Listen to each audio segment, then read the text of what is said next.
There are growing calls for the enforcement of the Real Estate Agency Act 2020 as more rent seekers fall victim to fraudulent agents. The law, largely dormant since its passage, requires all agents to be licensed.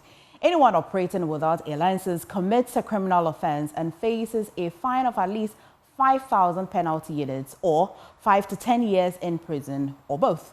We'll hear from the Rent Control Department shortly, but first, just months to his wedding, Bright Ewusi thought he had found the perfect home, a modest two-bedroom to start life. With his bride, he paid 19,500 Ghana cedis to a rental agent, and a man introduced as the landlord. But when it was time to move in, Bryce discovered the painful truth. His new home was actually a movie house. Noella Karen Yale has more. I'm not a man, but most men preparing to get married will tell you that one of the first things they want to secure is a home, a place to start life with your partners. Now imagine diligently saving up to 19,500 Ghana cedis, only to be swindled by the very people you trusted to give you that home. Now that's the story of Bright Ewusi. It began with hope. Bright Ewusi, a hard-working young man, had saved diligently to secure a new beginning with his girlfriend. Around that time, I was about getting married. I was preparing to get married, and then by then I was living in a chamber and hall. So I went online. I saw this two-bedroom apartment at the Achimota area. The guy I got in contact with was the agent. I think the apartment was going for a 2,000, and then I asked for a reduction of 1,500. So the agent told me that I can come and then view the apartment, okay? The agent first took Bright to inspect the two-bedroom apartment. It seemed perfect, clean, well-kept, just what he wanted. It was a story building with people in the house, okay? And when I was entering the house, I saw some caretaker at the entrance of the apartment. I even greeted him. Then I think my apartment was upstairs. So the agent said that the owner of the apartment does not live there. He lives at North Kaneshie. So it means that if I want to make payment, we would have to go and meet the landlord. Then I can make a payment. Once Bright expressed interest, the agent offered to introduce him to the supposed landlord at his residence. The man comes across as a very, very responsible man. Very responsible. He was wearing a blue t-shirt with a trowel, with a shoe, and he had a coat with Bible. As expected, the meeting took place, but under rather unusual circumstances. In total, Bright paid 18,000 Ghana cedis advance payment, plus 1,500 Ghana cedis for air conditioners to be fixed. The deal was done, or so he thought. He's supposed to give me my tenancy agreement, but I have to go, come the next day, and then come for the tenancy agreement because I can see he's in a rush. I actually gave him cash. Okay. So I made the payments. He gave me a receipt. They moved just when... Right after collecting the money? Right after collecting the money, they moved on a very top speed.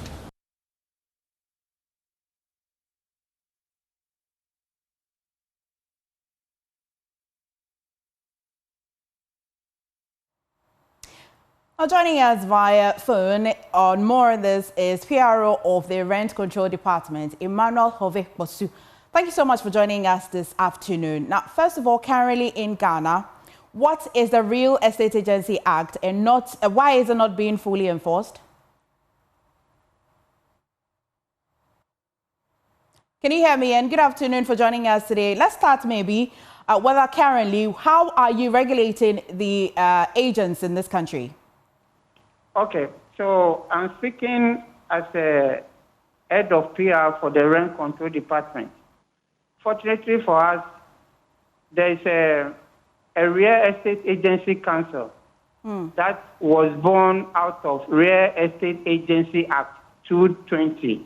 That is Act 1047.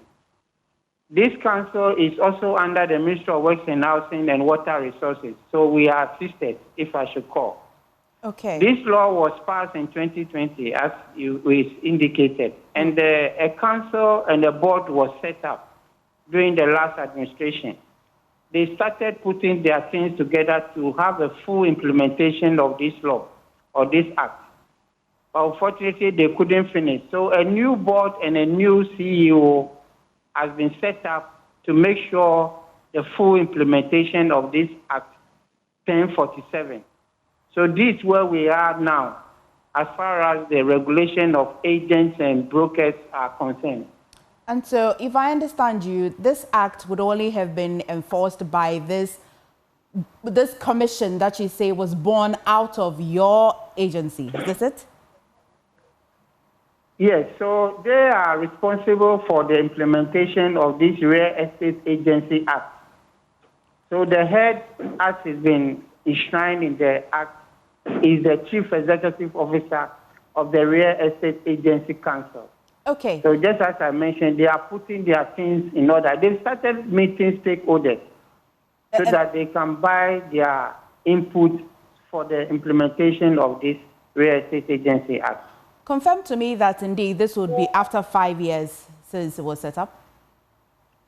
Yes, so the law was passed in 2020, just as it's been indicated on the Act. Okay. And in this, yes. And in this 5 years, what immediate steps has the rent control been taking to at least protect rent seekers like my friend Bright here?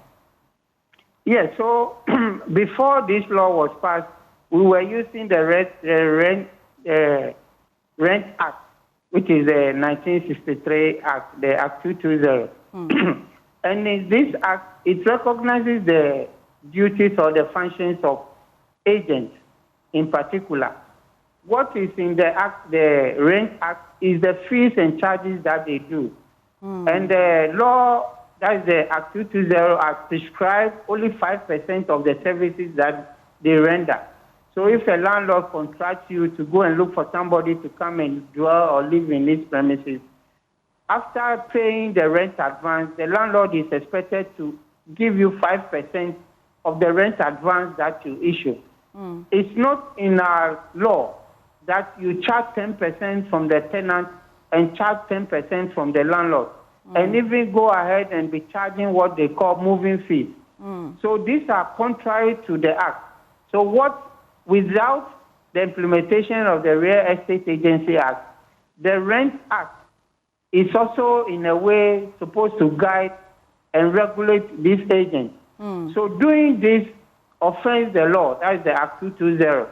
Okay. And in that, you can be laid before a magistrate for any punishment to be meted on you. And this so without the Real Estate Agency Act, the Rent Act is in a way also regulating them. Okay, this is specifically... Tenant or any prospective tenant who has gone under any of these devious things can report to us. If it amounts to a fraud issue, then the first point of call is the police officer or the police station. Which then will be charged under the Criminal and Offences Act. If it doesn't fall under your purview particularly, if it's outside of the 5%, 10%, and it still constitutes a criminal act, if you report to the police, then they'll charge them under the Criminal and Offences Act. Is that it? Exactly. So any offense that goes beyond the Act should be first, if it's a criminal issue, the police has to hold it first, and then they transfer the rental aspect of the issue to us for us to deal with, while they keep the criminal aspect and deal with it. Right. Thank you. Thank you for starting this conversation with us here on News Today. We definitely will revisit this conversation in our subsequent bulletins, sir.